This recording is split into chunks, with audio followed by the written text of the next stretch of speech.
नमस्कार दोस्तों। देखिए, एक आदमी बहुत धनी था। उसके पास इतना धन था कि बेशुमार धन था।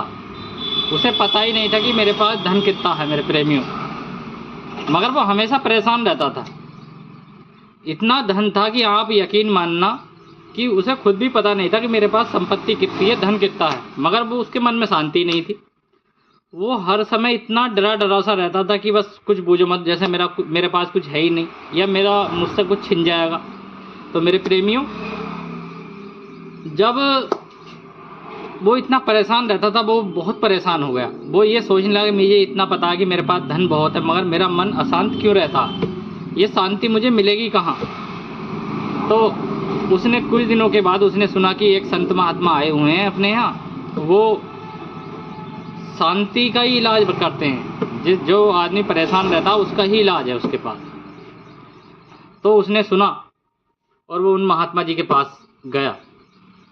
तो वो महात्मा जी से जाकर के बोला, पहले उसने जो है प्रणाम वगैरह किया और बोले, हाँ बच्चा कैसा आए हो बताओ। बोले, गुरुजी मेरे पास धन तो बहुत है, मगर मेरा मन बड़ा अशांत रहता है। मुझे ऐसा लगता है कि बस मेरे पास कुछ नहीं है, मेरा मन बहुत अशांत है। तो गुरुजी बोले, बेटा बस इतनी सी बात है। बोले हाँ। तो उन्होंने एक चिराग जला करके उसे दिया। बोले, ले बेटा, मेरी कुटी के 7 चक्कर लगा, मगर इसकी लो बुझनी नहीं चाहिए। बुझ गई तो फिर मामला सही नहीं बैठेगा तुम्हारा। बोले ठीक है। अब मेरे प्रेमियों, उसने वो अपने हाथ में रख करके वो जो है चक्कर लगाने लगा कुटी के। जब कुटी के चक्कर लगाने लगा तो अब उसका ध्यान बिल्कुल उस पर ही था, चिराग पे। बोले जी चिराग नहीं बुझ जा, बस कुछ भी होना चाहिए। तो चिराग जितना समय उसने कुटी के चक्कर लगाए ना मेरे दोस्तों, तो वो सारी अपनी मतलब जो उसके दिमाग में परेशानी थी ना, वो उसे भूल गया। उसे यही नहीं पता रहा। बोले भाई मैं कोई परेशान भी हूँ। वो सिर्फ उसकी लो के चक्कर में वो घूमता ही रहा। जब उसके 7 चक्कर पूरे हो गए तो गुरुजी के पास गया। लो गुरुजी, मैंने नहीं बुझने दिया ये आपका चिराग। बोले अच्छा। बोले बेटा तुमने कुछ देखा? जब तू कुटी की परिक्रमा कर रहा था तो तूने कुछ देखा? बोले गुरुजी मैं देखता ही कहाँ से, जब मेरा ध्यान ही इस पे था सारा। मेरे प्रेमियों, तो गुरुजी बोले बस बेटा यहीं सारा वो रहस्य छिपा हुआ है, अशांति। बोले गुरुजी कैसे? बोले बेटा, इंसान दुनिया भर के बारे में सोचता रहता है कि ये इसका बच्चे के बारे में सोचेगा, मैं इसका भविष्य कैसे बनाऊंगा। प्रॉपर्टी के बारे में सोचेगा, मैं ये मकान कैसे बनाऊंगा। दुनिया बारे के मतलब अपने दिमाग में रखता है, मगर करने वाला तो ऊपर बैठा है ना, परमात्मा। अब बेटा जब तू ये चक्कर लगा रहा था, तेरे दिमाग में क्या आया?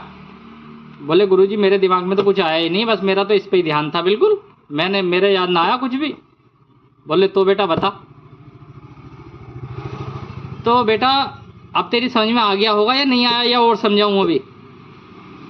तो बोला गुरुजी मेरी समझ में आ गया। वो हाथ जोड़ के खड़ा हो गया। तो मेरे दोस्तों, मेरे भगवत प्रेमियों, सच्चा सुख भगवान की भक्ति में भी है।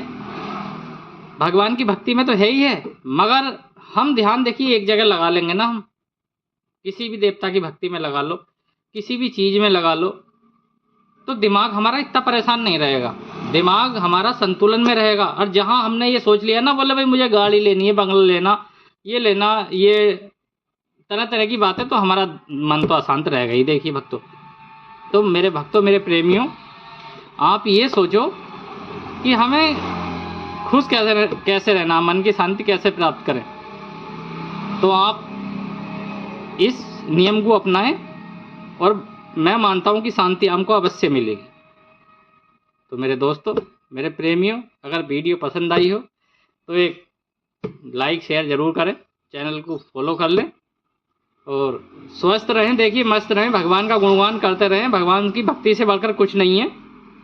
इस दौड़ भाग भरी दुनिया में देखिए भटकाने वाली चीज़ें बहुत आएंगी आपके रास्ते में, मगर मत भटको। मेरा तो यही कहना, हाथ जोड़कर निवेदन है आप लोगों से कि बिल्कुल मत भटको, काम सब करो, मगर किसी के आदी मत बनो। देखिए आदी बनना है तो भगवान की भगत बनो। मेरे भाइयों, मेरी माता बहनों, भगवान के भक्त बनो। जिससे कि अच्छी शिक्षा, अच्छे संस्कार अपने बच्चों को दोगे और वो भी अपनी ज़िंदगी आगू अच्छी जिएंगे। तो चलिए दोस्तों, जय सिया राम, स्वस्थ रहो, मस्त रहो, जय श्री राम।